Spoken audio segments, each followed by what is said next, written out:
ये देखो फिर से शुरू हो गई। मैं तो परेशान हो गई हूँ इस लड़की से। क्या हुआ माँ, क्यों इतना गुस्सा कर रही हो? गुस्सा न करूँ तो क्या करूँ? हाँ, कब से आवाज लगा रही हूँ लेकिन इन मैडम को एक बार में सुनाई कहाँ देता है। ओहो माँ, आप ही देखो ना, मैंने कितना सुंदर डिजाइन बनाया, बस इसी में ध्यान लगा था मेरा, शायद इसीलिए आपकी आवाज सुनाई नहीं दी होगी। अच्छा बताओ क्या काम है, मैं ये बाद में पूरा कर लूंगी। कुछ काम नहीं, खाने की थाली कब से लगा कर रखी है, अब महारानी को फुर्सत मिल गई हो तो चलकर खा लो। अच्छा खाना खाना है, अब आप शुरू करो, मैं बस 2 मिनट में आऊँ। हाँ हाँ पता है तेरे 2 मिनट।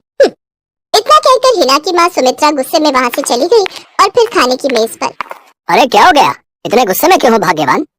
अब आप ही समझा लीजिए अपनी लाडली को, मेरी तो एक नहीं सुनती। हाँ तो क्या हो गया, तुम पे ही तो गई है। आपको मजाक सूझ रहा है? यहाँ मेरा दिमाग खराब हो रहा है, सारा दिन बस मेहंदी के डिजाइन बनाती रहती है और कोई काम ही नहीं है इसे। इसका मतलब वो सच में तुम पर ही गई है। तुम्हें भी तो मेहंदी लगाने का बड़ा शौक था ना इस उम्र में। हाँ, पर मैं घर का सारा कामकाज निपटाने के बाद ये सब करती थी। अरे ये तो खाना पीना भी छोड़कर बैठी है। सुमित्रा अपने पति सुरेश से हिना की शिकायतें कर ही रही थी कि तभी हिना वहां गई। क्या बनाया माँ? खुशबू तो बड़ी अच्छी आ रही है। मिल गई तुझे फुर्सत? हाँ माँ, देखो ना मेरा आज का डिजाइन, पापा देखिए ना कैसा है। सच में डिजाइन तो वाकई बढ़िया बनाया है लाडो। ये लाडो बोल बोल कर आपने ही इसका दिमाग खराब करके रखा है। मेरी जान को कितना काम है पता है, पी जा रही है, मगर ये लड़की मेरी बिल्कुल मदद नहीं करती। ओहो, आज सिर्फ खरी खोटी ही सुनाओगी या कुछ खाना भी मिलेगा भाग्यवान? सुरेश की बात सुनकर सुमित्रा की हंसी निकल गई और उसे हंसता देख सभी लोग हंसने लगे। हिना अपने माता पिता की अकेली संतान थी। हिना को बचपन से ही मेहंदी के नए नए डिजाइन बनाने का बड़ा शौक था। वो कागज पर रोज कुछ न कुछ नया बनाने की कोशिश करती और फिर उसे अपनी माँ के हाथों पर लगाती। हिना की कॉलेज की पढ़ाई भी अब पूरी हो गई थी, तो अब उसके लिए रिश्ते आने भी शुरू हो गए थे। अरे सुमित्रा कहाँ हो, जल्दी आओ। क्या हुआ जी?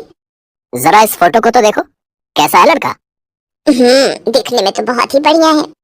हाँ वो कानपुर वाले फूफा जी है ना, उन्होंने बताया इस लड़के के बारे में। अपनी हिना के लिए कैसा रहेगा?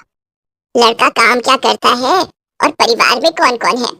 फूफा जी बता रहे थे कि कानपुर में इनका अपना कारखाना है, वहाँ ये अपना दोने पत्तल और डिस्पोजल वगैरह बनाते हैं।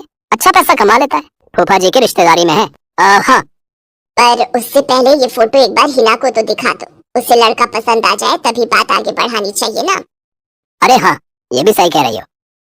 लाडो, ओ लाडो, अरे कहाँ है बेटिया? सुरेश ने फौरन जाकर कमल की फोटो हिना को दिखाई, तो हिना को भी कमल पसंद आ गया।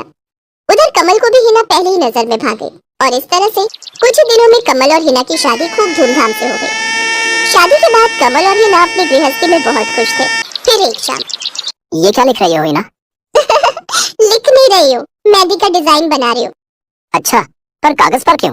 प्रैक्टिस तो रोज ही करनी होती है ना, तो इसीलिए कागज पर डिजाइन बनाती हूँ।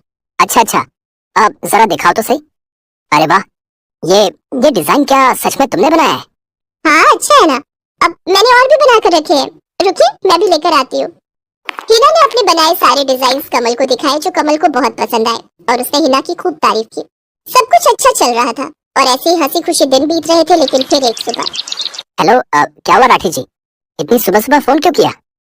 सर आप जल्दी से आ जाइए, गजब हो गया, अपनी फैक्ट्री में आग लग गई है सर। सब कुछ जल गया सर, कुछ भी नहीं बचा सर, जल्दी आ जाइए आप। फोन पर अपने मैनेजर की बात सुनकर कमल के पैरों तले जमीन खिसक गई। फैक्ट्री पहुंचा तो देखा वाकई फैक्ट्री पूरी तरह से जल रही थी। तभी एक जलती हुई बड़ी सी लकड़ी कमल पर आके गई, जिसकी वजह से वो बुरी तरह झुलस गया। उसे फौरन अस्पताल पहुंचाया गया और यहाँ से सब कुछ बदल गया। फैक्ट्री के काम को बढ़ाने के लिए कमल ने हाल ही में कई सारी नई मशीनें लोन पर खरीदी थी।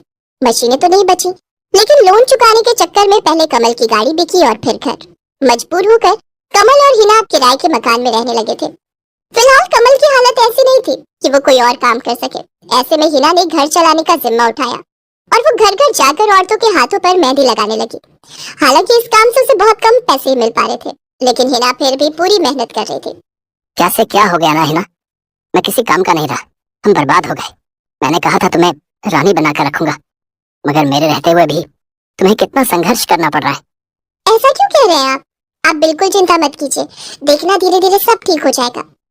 हिना चाहती थी कि वो अपना एक पार्लर खोले, लेकिन फिलहाल ये मुमकिन नहीं था। मेहंदी लगाने का काम भी सीजन पर ही मिल पाता था, तो अब दिक्कत खाने पीने की भी होने लगी। ऐसे में हिना ने एक सेठ के घर मेड का काम करना शुरू कर दिया और फिर एक दिन, सुन, तुझे कोई मेहंदी वाली पता है क्या? क्यों मैडम? अरे वो तीज आ रही है ना, तो मेहंदी लगवानी थी। हाँ, बाहर इतनी गर्मी है, वैसे में कौन बाहर जाए, तो घर पर ही आकर कोई लगा दे तो बढ़िया रहेगा। अब हाँ हाँ मैडम, मैं बहुत अच्छी मेहंदी लगाती हूँ, आप मुझसे लगवा लो। ना ना ना, अगर खराब कर दी तो? तीज की पार्टी है मेरे यहाँ, मेहंदी तो बढ़िया ही लगवानी है मुझे। मैडम आप बिल्कुल चिंता मत कीजिए, और रुकिए, मैं अभी आपको कागज पर मेहंदी का डिजाइन बनाकर दिखाती हूँ, फिर आगे आप ही तय करना। इतना कहकर हिना ने फौरन एक कागज लिया और कुछ ही देर में उस पर एक बहुत ही सुंदर मेहंदी का डिजाइन बना दिया। और फिर, अरे वाह, ये तो सच में बहुत सुंदर है, बिल्कुल नया और बहुत ही खूबसूरत डिजाइन है। अब तो ये डिजाइन मेरे हाथ पर भी सेम टू सेम लगा देगी ना? हाँ मैडम, आप मुझ पर विश्वास कीजिए, मैं बचपन से ही करती आई हूँ। उस दिन हिना ने पूरे मन से अपनी मालकिन के दोनों हाथों पर मेहंदी लगाई। हिना ने जो डिजाइन बनाया था वो एकदम नया था और सुंदर भी। फिर अगले दिन, नमस्ते साहब, वो आपको कुछ? हाँ, मैं तुम्हारा ही इंतजार कर रहा था।